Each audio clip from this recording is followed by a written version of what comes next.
High, welcome to my another mini blog. আমি পৌলমি। আমি চলে এসেছি তোমাদের সাথে অনেক দিন পর একটা মিনি ব্লগ শেয়ার করতে।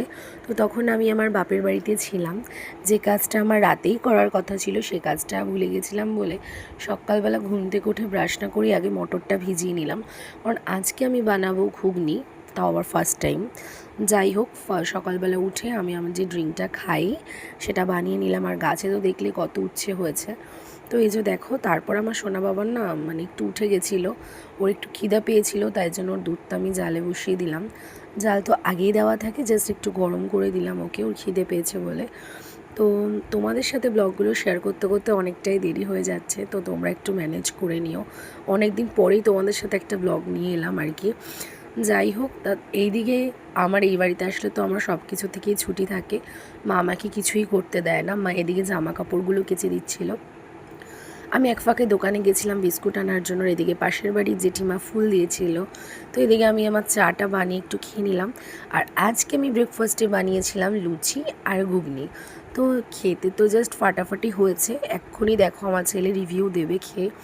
ও তো বলেছে দারুণ হয়েছে মা, খুব সুন্দর হয়েছে। এবার আমি খাচ্ছি। তো ফার্স্ট টাইম আমি ঘুগনি বানিয়েছিলাম, তো নিজের ঘুগনির প্রেমে নিজেই পড়ে গেছিলাম। যাই হোক, তো আজকে লাঞ্চ, তারপরে হচ্ছে ব্রেকফাস্ট, সব কিছুর দায়িত্বই আমি নিয়েছি। আজকে না আমাদের ভেজ আইটেম। তো আজকে ভেবেছিলাম একটু পোলাও, বাসন্তী পোলাও আর আলুর দম বানাবো। তো আজকে যেহেতু ভেজ, তো তাই জন্য একটুখানি পোলাও আর আলুর দম খেতে খুব ইচ্ছে করছিল অনেক দিন ধরেই। তো মাকে বললাম, মা বললো যে চাল আছেই, তুই তাহলে বানা। তো তোমরা কারা কারা এইভাবে চালটা ম্যারিনেট করে রাখো আগে থেকে আমাকে জানিও। আমি তো এভাবেই বানাই।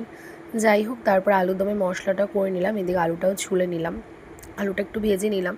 তো তোমরা ভেবো না যে কড়াইটা এরকম ভয়ঙ্কর কেন। আমি যেহেতু সেদ্ধ করা আলুটা ভেজেছি, তাই জন্য কড়াইটা এরকম হয়ে গেছে।